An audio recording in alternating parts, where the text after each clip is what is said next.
એ કોઈના લાલ હતા, એ કોઈના ભાલનું સિંદૂર હતા, એ આ દેશનું સ્વાભિમાન હતા, જેમના માથા પર વચ્ચે અહીંયા ગોળી મારવામાં આવી હતી. અને પછી એ સ્ત્રીઓને કહેવામાં આવ્યું હતું કે જઈને કહી દેજે મોદીને. પ્રધાનમંત્રીએ જવાબ મોકલ્યો છે અને એ જવાબ 9 અલગ અલગ ઠેકાણા ઉપર એક પછી એક મિસાઇલ છોડીને એને રાખમાં મેળવીને આપ્યો છે.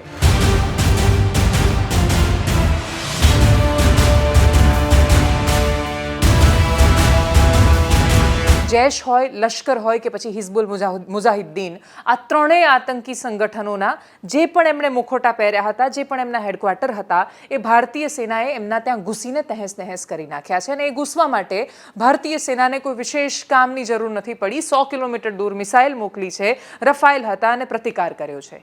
પણ આ પ્રતિકારનો જવાબ આપવાની સાથે પ્રેસ કોન્ફરન્સ કરવા માટે જે છોકરીઓ સામે આવી, જે મહિલાઓ, જે સ્ત્રીઓ સામે આવ્યા, એ આ દેશનું સ્વાભિમાન છે. એ માત્ર એ બે સેનાનીઓને એક વિદેશ સચિવ પૂરતા સીમિત નહોતા. એ ચહેરાઓ છે ભારતના.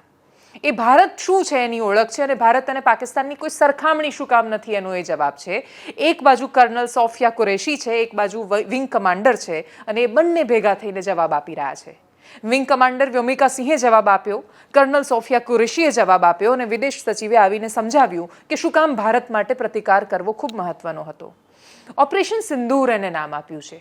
એ નામ પોતાની અંદર પ્રતિકારનો જવાબ છે. આ દેશ સ્ત્રીને શક્તિ માને છે.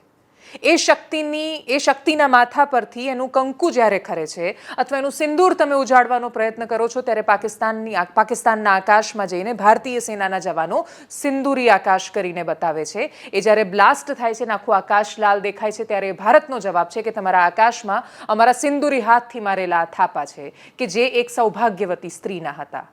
આ દેશ એની સંસ્કૃતિને ખૂબ માને છે, એનું પોષણ કરવામાં માને છે. પણ એ સ્વાભિમાનની રક્ષા કાજે અને એનો જવાબ આપવા માટે, પ્રત્યુત્તર આપવા માટે એ જે બે મહિલા સેનાનીઓ આવ્યા, એણે બતાવ્યું કે ભારત ના લિંગમાં ભેદભાવ કરે છે, ના જાતિમાં ભેદભાવ કરે છે, ના ધર્મમાં ભેદભાવ કરે છે. ભારત અને પાકિસ્તાનની સરખામણી જ શક્ય નથી. તમે આવીને સંદેશો આપો છો, તમે એ સ્ત્રીઓને આખી જિંદગી ન ભૂલાય એવી પીડા આપીને જાઓ છો, એ નાના બાળકને એવી તસવીરો આપો છો કે આખી જિંદગી એના મનમાં દ્વેષ, વેર, ઝેર, નફરત ફેલાય અને છતાંય ભારતની સરકાર, ભારતનું વિપક્ષ, ભારતના નાગરિકો બધા ભેગા થઈને જવાબ આપે છે કે પાકિસ્તાનની આ ટ્રેપમાં અમે નહીં આવીએ.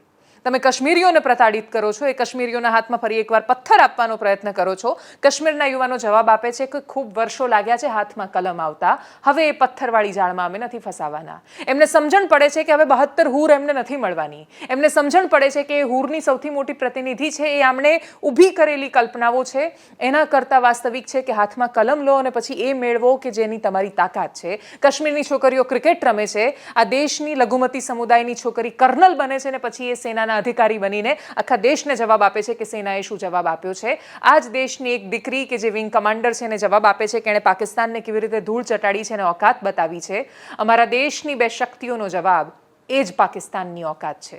સાંભળીએ એમને. ऑपरेशन सिंदूर 22 अप्रैल को पहलगाम में हुए विभत्स आतंकवादी हमले के शिकार मासूम नागरिकों व उनके परिवारों को न्याय देने के लिए लॉन्च किया गया था. India has demonstrated considerable restraint in its response.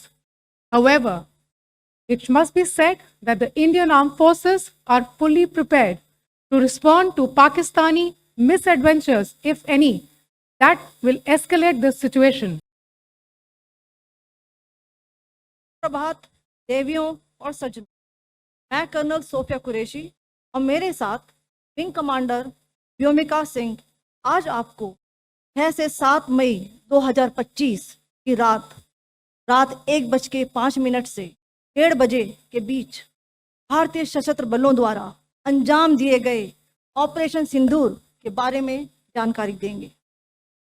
Operation सिंदूर 22 अप्रैल को पहलगाम में हुए विभत्स आतंकवादी हमले के शिकार मासूम नागरिकों व उनके परिवारों को न्याय देने के लिए लॉन्च किया गया था.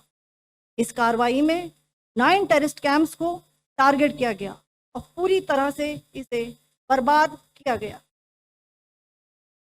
पाकिस्तान में पिछले 3 दशकों से टेरर इंफ्रास्ट्रक्चर का निर्माण हो रहा है. इसमें recruitment, indoctrination centres, training areas व लॉन्च पैड शामिल थे, जो पाकिस्तान और पाक अधिकृत जम्मू कश्मीर POJK दोनों में फैले हैं। Operation Sindoor was launched by Indian Armed Forces to deliver justice to the victims of Pahalgam terror attack and their families. 9 terrorist camps were targeted and successfully destroyed. Over the last 3 decades, Pakistan has systematically built terror infrastructure. It is a complex web of recruitment and indoctrination centers, training areas for initial and refresher courses, and launch pads for handlers. These camps are located both in Pakistan as well as Pakistan occupied Jammu and Kashmir areas. Some of the well-known training camps are located, as you can see on the screen. They are distributed from Tawai Nala in the north, counting to approximately 21, ending at Bhagalpur to the south. इन लक्ष्यों का चयन विश्वसनीय intelligence सूचनाओं के आधार पर हुआ ताकि आतंक गतिविधियों की रीढ़ तोड़ी जा सके, और यह खास ध्यान दिया गया कि निर्दोष नागरिकों और सिविलियन इंस्टॉलेशन को नुकसान ना पहुंचे।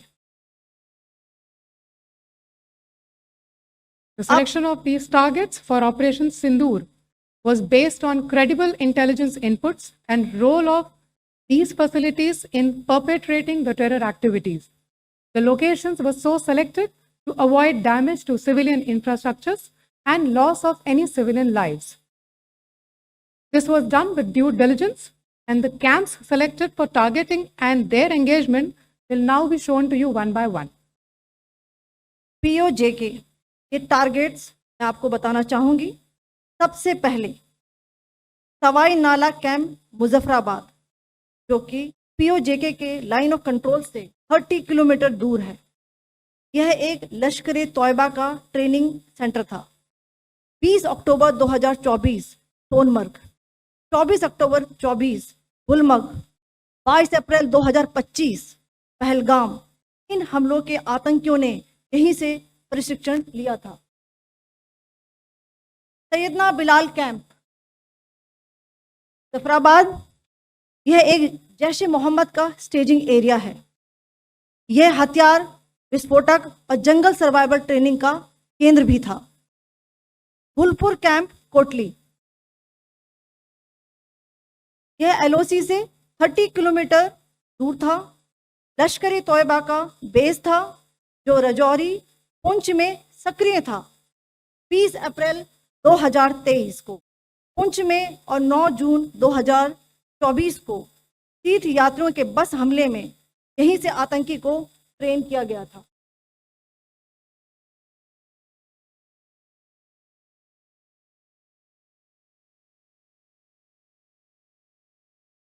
बरनाला कैंप बिम्बर, ये LOC से 9 किलोमीटर दूर है। यहाँ पर हथियार हैंडलिंग, IED व जंगल सर्वाइवल का प्रशिक्षण केंद्र था। अब्बास कैंप कोटली,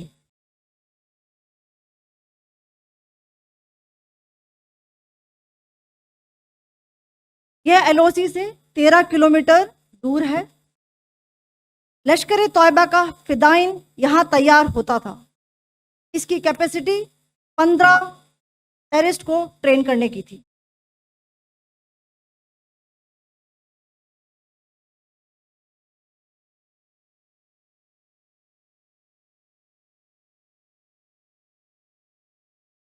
अब मैं पाकिस्तान के अंदर के टारगेट से अवगत कराना चाहूंगी। पहला, सर्जल कैंप सियालकोट, यह अंतर्राष्ट्रीय सीमा से 6 किलोमीटर की दूरी पर है, सांबा कटवा के सामने।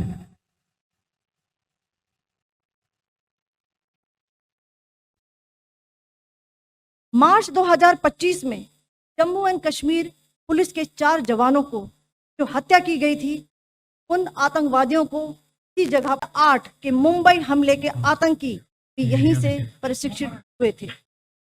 अजमल कसब और डेविड हेडली भी यहाँ ट्रेन हुए थे।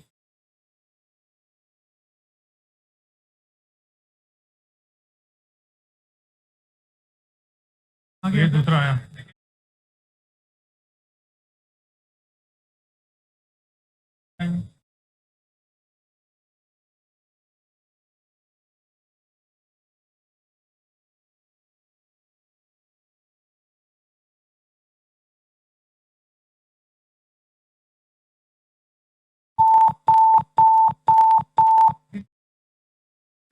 enclosure same ही है.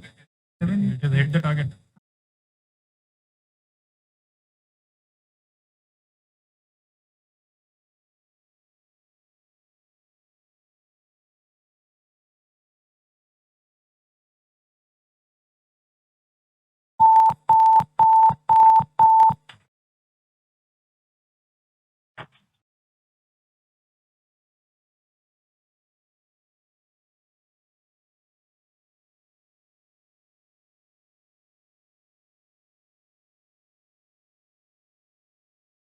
मरकज सुभान अल्लाह भावलपुर के इंटरनेशनल बाउंड्री से 100 किलोमीटर दूर है।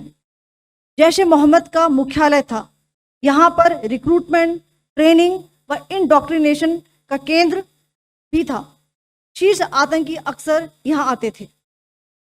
मैं आप सबको बताना चाहती हूँ कि किसी भी सैन्य ठिकाने का निशाना नहीं बनाया गया और अभी तक किसी तरह की नागरिक क्षति की रिपोर्ट नहीं है।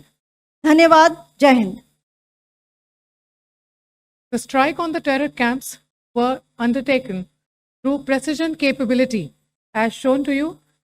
A niche technology weapons with careful selection of warheads was ensured so that there will be no collateral damage. The point of impact in each of the target was a specific building or a group of buildings.